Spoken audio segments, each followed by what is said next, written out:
Hey friend, I'm Robin May, and a few of the professional hats that I wear includes being a transformational speaker, a life coach, and a licensed therapist. And personally, well, I'm a wife, a mommy to 3 girls, and a pastor's wife, just to name a few. Girl, I'm over here doing all the things while trying to stay in shape and keep my skin clear. But the truth is, I don't want to be known for being busy. I think that's a scheme that somebody set up. No, I want to be known for living a life that is in perfect alignment with what God intended. And I want to help you do the same. So it's with that in mind, I'd like to welcome you right here to Intentional Conversations with Robin May and friends. Over here, we're creating a safe space to have real conversations with real women on real topics. This is a judgment-free zone where we can be vulnerable and honest and curious about our lives so that we can elevate not just what we do, but who we are. So if any of that resonates with you, again, welcome to our safe space. This is Intentional Conversations with Robin May and friends. Hey sis, one more thing before we get started. Listen, a few years ago, I started asking women to define what happiness means to them. And when I tell you, I was shocked how hard it was for women to put into words their happiness. And the truth is, I could relate to it, girl. Life can sometimes get so crazy that it's hard to be clear on what happiness looks like and feels like to you. And so with that in mind, I created the absolutely free 5-day Define Your Happy Challenge. I am on a mission to help 1,000 women define their happy. So if you're ready to get clear about what makes you happy, head on over to defineyourhappy.com. Okay, that's it for real now, y'all. Let's get started with this week's episode.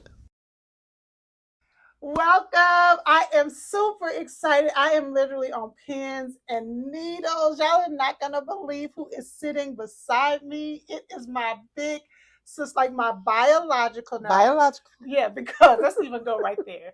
Because Biological. for years, what have you been telling me? I'm your only sister because, as y'all know, I keep talking and hearing about sister, and I get it, but I'm her blood sister. I only have one biological sister. This is my big sister. My big sister, Kimberly, is in the house. Yay! I am so excited. Y'all know, first of all, let me pause. Welcome to Intentional Conversations with Robin May and friends. And this time, Robin May and her sister over here on Intentional Conversations, we are helping you elevate not just what you do, but who you are. And as you know, we have started a brand new series called Friendship Therapy. And I'm about to ask my sister, would she ever go to friendship therapy? And I would not. With all due respect to anyone who would, I would not. So at this point of your life, you would not. I would not be doing it. So I told you guys during the first conversation on friendship therapy that I was going to share my perspective on it. So I'm about to let y'all hear my big sister's perspective on it before we even get into the conversation.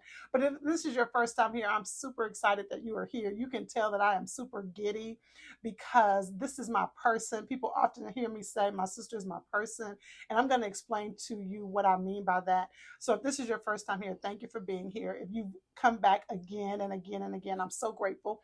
If you're watching this on YouTube, please subscribe to the channel. Make sure you comment and share. And if you're watching this on your favorite podcast app, can you subscribe and also leave me a review? That really helps to amplify the conversation. Y'all, we are going to just chit chat like we do on the phone. We are going to just go there. And this is a real sister to sister conversation. We pray nobody's offended. I pray the one's offended. I've done so well with trying not offend people. So let's go. You've been working on it for a while. Have you noticed that? You have done the improvement. You have done much better. Okay, because baby, okay, we're not gonna go there first.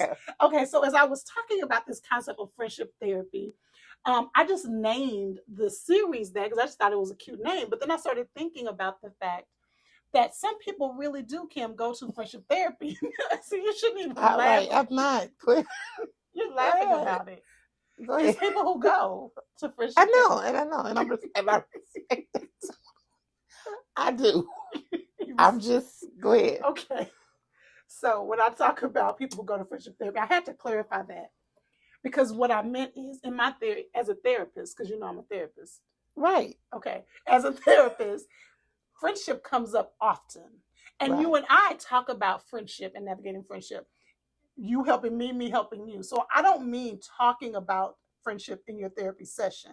When I'm asking, would you go to friendship therapy? There are people who actually will go to therapy with a friend. And so your statement to that is you would not, with all due respect. With all due respect, at this age, if we can't work it out, then I'm just gonna go ahead and exit the building. Now, to be fair, I probably wouldn't have done it at 19, 25, 35, or You 40. wouldn't have done it. That is a bit much for me. Yeah. Okay, so let me tell you. So initially, this is my perspective on it. Initially, when I was talking about it, I was having the same stance as you. I wish I would get my grown self up and go to friendship therapy. And call your girlfriend and say, what time are we gonna Kim, stop. leave? But okay, so initially I was saying I wish I would, but the more I thought about it and talked it over with some different people, I think it's the stage of life that we're in. You are, I'm not giving no ages, but you're 8 years older than me. And so you grown. For real grown. For real grown. 56 years old grown. 56 years old grown. And so I can see why at 56, like, what do I look like? I am 48. What do I look like going to friendship therapy? But when I think about it, at a different stage of my life, like maybe if I was younger or if I didn't have a husband, if I didn't have children, let's say that I had a roommate and we just kept having a conflict, I could see how maybe, so you can't even. Go ahead. I can see how that could possibly be something that, I mean, people do it on Ayala, don't they? Don't friends go to Ayala? Or maybe they don't. But here's the thing. I can see it if you have nothing else to do and you feel like, I'm trying to find something to do.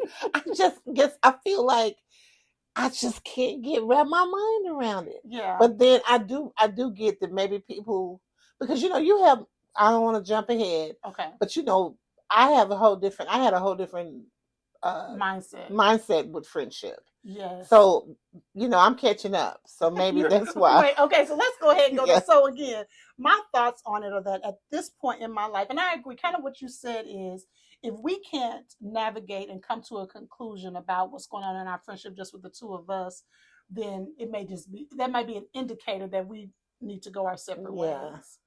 Yeah. Okay. But I can personally see at a different stage in my life, it doesn't seem, initially I felt like I wish I would. But the more I thought about it, maybe at a different, now I can't pinpoint what that stage is. I know it would have to be without no husband and no kids. And a whole lot of money. And why?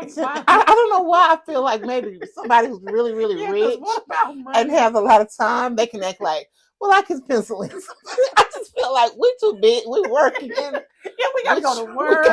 We got to and I'm going to have to do some friendship therapy. So I need to have a whole lot of time and money to invest in that. And nothing to do and saying, that's how I see that. Yeah, and I think that it's really okay because it really does boil down to perspective. Because see, right now in my life, if I'm gonna be going to therapy with anybody, it needs to be Lee May. It needs to be with Lee May or with them girls. Absolutely. With the 15 children I have. I can't even go to therapy with you. You would not go to therapy. I mean, I would because I love you, but I would be like, girl, we sitting up here having to go to therapy. Robin wants us to go to therapy.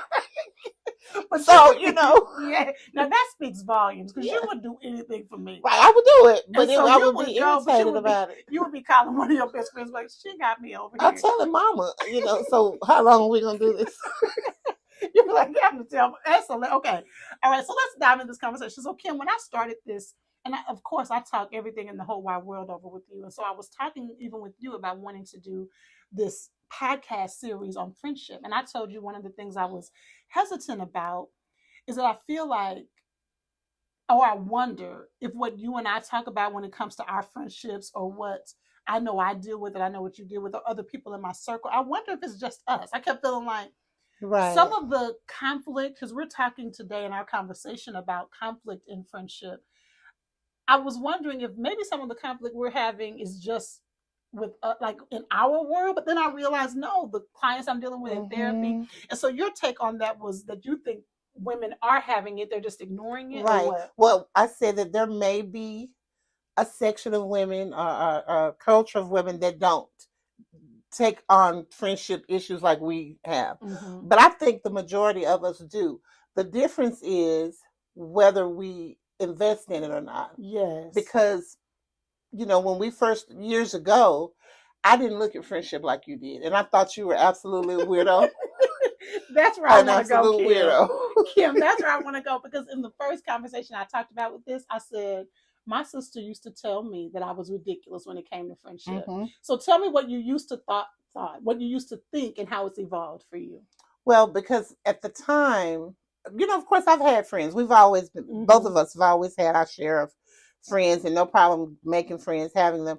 But I just didn't invest in them the way you did. They were my friends, and get on board or don't. And if we having an issue, bye-bye. You were cut off queen, yeah. baby. So then when I got married, it was definitely like, I have a whole husband. I don't have time. And then I was very particular about, we had couple friends, friends that were also married. And so the friends that I had that maybe weren't were friends from way back in school, and they were, I appreciated them. But all of that, just the stuff you did, in my opinion, was like, I was rolling my eyes. I would be like, what are you doing anyway? She what? I mean, right, you did not get it at all. I didn't get it. But it wasn't until I met other friends. I don't know, because I do you think I started having more of a different mindset before my marriage ended? I think it started even while you were in your marriage. But I definitely think it was while I was in my marriage. But what it was, as I started having different trials and started needing to depend on someone and talk to someone and confide, then those friendships became more, I started seeing them in a different light. You started to appreciate the value of friendship differently. That's interesting, because you were real grown, real married then. So let me ask you this. I've never asked you this. You know how people say, I don't do women, I don't mess with women. Were you ever that kind? No, I never was that person. So you've always valued friendship. You just didn't put it to the value I did. I didn't put it to the value you did. And I just feel like, because we're products of our mother. And I feel like she was kind of in the middle on that. And so I felt like I just didn't put that value in it. And I thought it was really strange. It was strange to watch you do that. I mean, I was thinking, what is wrong with her? You used to tell me. Yeah, because I just didn't get that. I'm thinking, you have a husband. And that's what our mom did. Yeah. She was focused on our father. So I felt like, and then the marriage didn't last, but that was my thing. Let me focus on my marriage. Friends, y'all can go on. Yeah. But that came back to bite me, because I ended up needing friends, and just really, now I get it. I get why you were doing that. So I see the difference. But what was funny is I was listening to you talk about we're a product of mama. You had a different I tell Lee all the time, my husband, that it's like a whole world was going on before I came about. Absolutely. And so you don't say it like that. For 8 years. For 8 years. But you have a whole different. Mommy and Daddy used to have company. They used to kick it. I mean, do you remember them serenading each other, like playing music? Like she would play something for him, and it'd be going on in the speakers in the house, and then I don't remember that. Okay, so see, it's so many things, yeah. Because so you think about it. So when I was born, you were 8. So by the time I would be coming to a realization of that, let's say I was 10. Right. At that point, you're 18. I don't think no serenade was going on. Yeah, probably not. That was very. But y'all used to have. Well, they used to have people playing spades. Right, and cars lined up down the street. See, girl, that is a whole. When I tell you there was no cars lined up anywhere by the time I came along, and so and me and Michelle and different family kids friends, they had gotten us food, and we were in the room. We weren't supposed to come out. No. And you would have loved your personality. I would have ate that up. You would have loved it, babe. And so when I think about that with Mama, so to your point, what I saw with Mama when it came to friends, well, she has her good too. Hey, Mama. Hey, girl. Hey, Mama. Would you agree with that? I think she has more than 2, but she doesn't have a lot. Like she didn't deal with people like we did. But she did it enough to, especially during that time, but it was very it was very organized. Yes. If I could say, she had an Yes. organized friendship Yes. base. Absolutely. And so you're right. We are a product of what we saw growing up. And one of the things I said is that some of us are living out the messaging of friendship and don't let women in your house. Don't let that kind of mindset that comes from mama that was to be very careful. And you know what's funny, Kim? You and Mama, I think I might be getting ahead of myself, but you and Mama have always been very intentional about challenging how I do a lot of stuff, quite frankly. But y'all were very much like, be careful about who you have around. And I think there's wisdom in that. Don't you agree? Definitely. And I feel like you were very intentional on not listening to us. I mean, if we said be careful, guess what she was going to do? Not be. I mean, so we had learned a technique. We would be like, don't tell her. Girl, wait don't play like. This is exactly what y'all do to this day, though, Kim. Right. You have to. We learned the technique of, you would have to act like it wasn't a big deal. It's just hypothetical. A girlfriend that she has that we know through wisdom in life or whatever means her no good. We've peeped the scene, and so we know, oh, she needs to leave her alone. Well, we couldn't come and say, you need to leave her alone, because of course she would dive in deeper. So we would have to act like, what's up with Gina? And I hope there's no Gina. I'm making up a name. We're making up a name. What's up with Gina? Nothing. Gina's my friend. Oh, okay. She's cool. Yeah, I know. Okay. Well, Gina's real nice, but I just have to figure out about how Gina. To slide it I'd in have there. To slide it in there and maybe say, well, maybe just look out for Gina. I think she's nice too, but maybe just look out for Gina, because it was as if, no, I'm not doing. And to some degree, though, I can say I think it's good that you didn't take on our total tradition of whatever what we thought we were passing on to you, because I do think you have a wider friendship base, and I think it's because you didn't take on because some of those things we were doing was because of maybe some hurts that were our personal hurts that didn't need to be passed on to anybody. Sisters, y'all, she has not even heard what we talked about in the people. And that's exactly what I said. I said some of us are living out stuff that ain't even ours. And I believe, and I want to say this to you publicly. I talk about you all the time. Everybody in the world knows you're my person. But I want to say to you and Mama, because I know dealing with me is a lot with y'all because I'm so headstrong. But y'all really have paved a way that I didn't have to have a lot of the headaches that y'all might have had, because y'all had already been through it. And so I love that I learned very soon later on that y'all were figuring out a way to navigate it. Right. Having to be very careful with it. Be very gentle. But what also happened is that a lot of the people who you guys would tell me I needed to be weary of, come to find out, you needed to be weary of them. And so what I've had learned to do now is to be open to that, like for me to say, girl, what you think about such and such? Instead of, because if you come and tell me, I shut down. But what's funny, to your point, when rest in heaven, Daddy, when Daddy passed away, you and Mama said, see, good, I'm glad you did not listen to us, the way people came alongside to love on us when Daddy passed away, my friends. Yes. Oh my. Hey, Robin's friend base. I mean, to the point where I was low key, like, okay. Yes. My friends, y'all better step up. Hers over here showing out. They show so out. It was wonderful to see that. And I had been seeing it prior to that with different circles of friends that you have over the years, that the village when you were in school and you were down here in Atlanta by herself.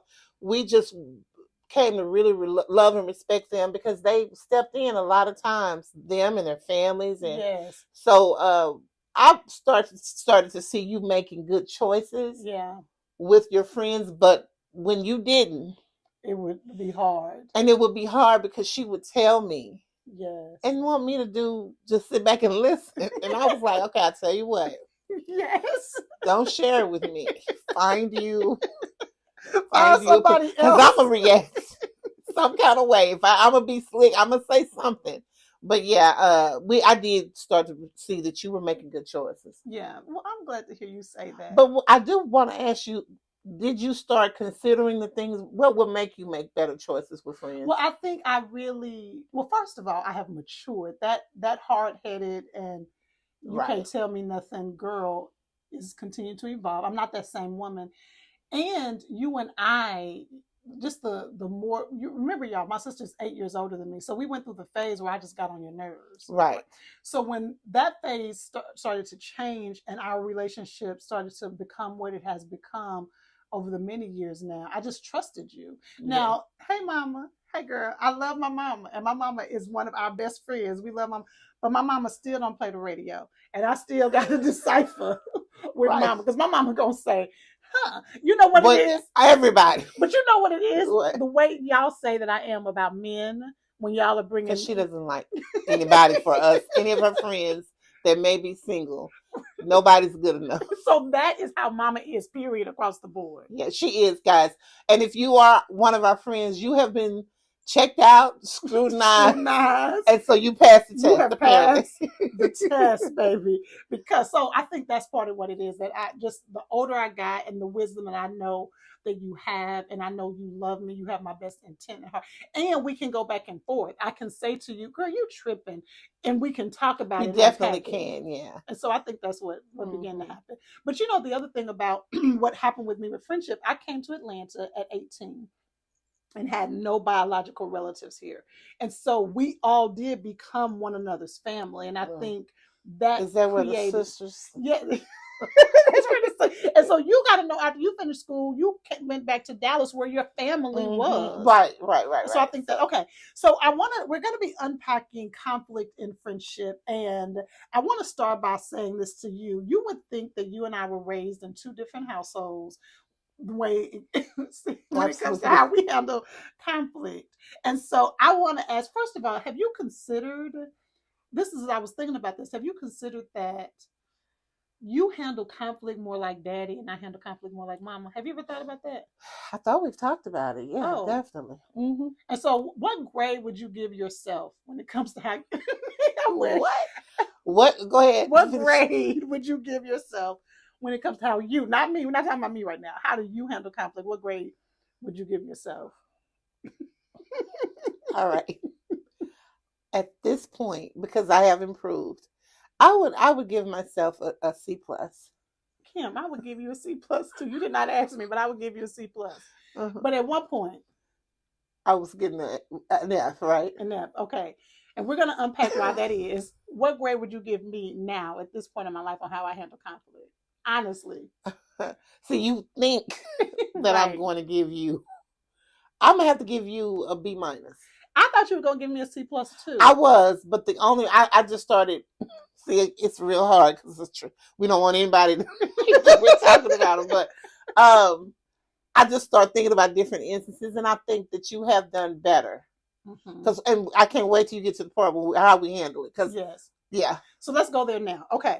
So let's first unpack why you would give yourself a C plus now versus what it was before. What would you say before was your method of handling conflict? I would say what I wanted to say. Well, I wouldn't. There was no control. Yeah. So whatever came to mind, I would say, and I would cut the person off.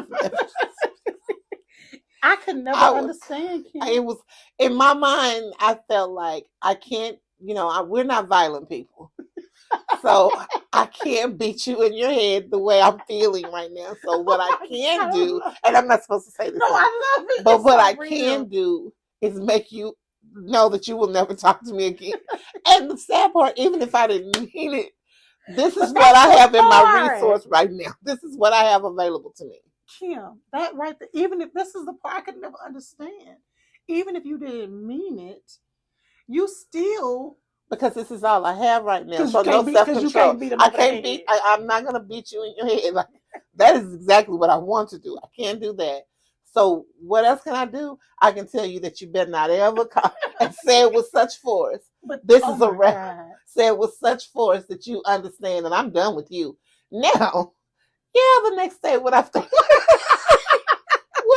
like, should I have done that, baby? Kim, and you would call me and be like, What would you say, Kim? Wait. So this is at the moment. If I got to her after I did it, I'm like, girl, look at what I did.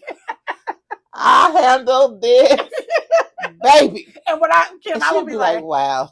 I'll be like, I don't Kim. understand. Because she used to say, I don't see how you have a single friend. I never understood. And well, let me stop there because I did understand because you are dope, and anybody would want to be. You have my sister has this. I tell people all the time. The people in my friends who have had a chance to know you, they choose you over me any day. And mine too. They choose me, right? So my sister, your personality is so engaging, and you know this. People, if they get to be around you, they want to be around you. But the moment they make you mad, and this is not all the time, yeah. I don't want you to think that I'm running around getting into, but when it happens, yes. It's lethal, but it was lethal. Yeah, it was lethal. And she told me one time, dude, am I jumping in? No, go. I want you to say that. I was talking to her, and she was doing therapy for me. She does it anytime. And this is what we were talking about having a person who you can trust and talk to, because I would listen to her. Of course, I'd be annoyed, like, wait a minute. Because you would be thinking I'm finna co-sign it. Because they may have really done some stuff that was, but she'd be like, you don't do that, though. And she would say, sister, you are leaving a trail of blood behind you. I'm walking on off, like, get my purse, and I'm good. And I'm off to see the wonderful Wizard of Oz. I'm good. But she said, behind you is a trail of blood where you just stabbed and hurt and lamed people, and so that was very, very, when you gave me that analogy, I'm like, wow. Because what would happen, you would do whatever, you would set the fire, you would do whatever it was. And like you said, and this is the thing, the next day you would be thinking, maybe I shouldn't have said that. Right. Maybe. And this was the killer part, because I was so stubborn. It was, this is why I've been on her couch. Because I was so stubborn, it was like, probably shouldn't have done that. Oh, well. Oh, well. That's a friendship that's gone. Hate that, but we're going to have to move on. And so, luckily for me, or blessed, should I say, I was so blessed that I had friends who loved me enough. That's it, girl. They were mature, and they would say, girl, come on, what you doing today? Over the years, I mean, this is just not, back from high school, college, I've had friends who would be like, hey, and just break the ice. And once you do that, I would go ahead on and be okay. But I just was blessed that, and there was times, of course, where it would really be a wrap. But for the most part, you made so two things to that. Number one, I think it speaks to the fact that people want to be in relationship with you. And so you had you deposited enough that they would be like, that's just how she is. But we don't want to have to leave a trail of blood and people feeling like that. But then the other thing I think about that is you began to realize you didn't want people having that experience with you. Yes, right? I didn't want it to be, because you know how when you start to be a certain way, we become who we are.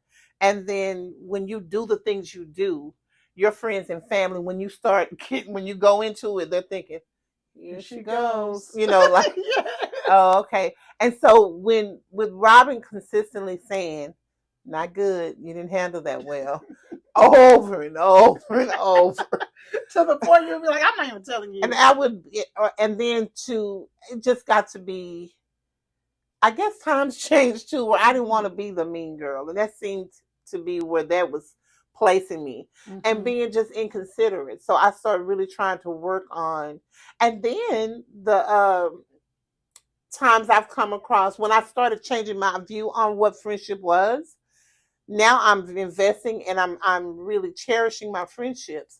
So when it came times where I was about to lose them because of something like that, I started like not wanting to do that. Yeah, I love. Y'all, could you tell how giddy I was to have my big sister Kim on the podcast? Listen, I tend to do podcasts and interviews and public speaking. That's not my mom, and that's not my sister. That's not the majority of my family. So the fact that my sister agreed to join me meant so much, because I really wanted you to get a taste of how we talk to one another and share with one another and challenge one another. Listen, this was just part one. Honey, in part two, we continue to talk about the way Kim navigates conflict. And then we talk about the way I navigate conflict. And my sister even shares in part 2 how she doesn't know if she would be friends with me if we were not sisters. So make sure you come back next week for part 2 of this conversation. But before you go, I want you to DM me on Instagram, Robin May Online, and tell me what your biggest takeaway was from our conversation. And if you haven't already, make sure you head on over to robinmayonline.com/friend to grab one of our friendship journals. These are journals that you can use for yourself, or you can send to your sister friend and tell her, thank you for being a count on me kind of friend. So make sure you join or head on over to our page, which is robinmayonline.com/friend. Until part 2, I'll talk to you soon. I hope you enjoyed this episode of Intentional Conversations with Robin May and Friends. Listen, these conversations are to help you live intentionally, fully engaged, to help you elevate not just what you do, but who you are. And listen, I am committed to being in the trenches with you. If you haven't already, make sure you head on over to youcanlivelife.com/academy. Yes, girl, the Academy doors are open. This is where you get to dive into further conversations on our podcast topics. We get to dive into the trenches of the life course, the course that I have created to help you create the life that you long for. And we get to have monthly office hours where you can ask me any questions you have about all of this. Girl, Life Academy is where we can do life together. So head on over to youcanlivelife.com/academy.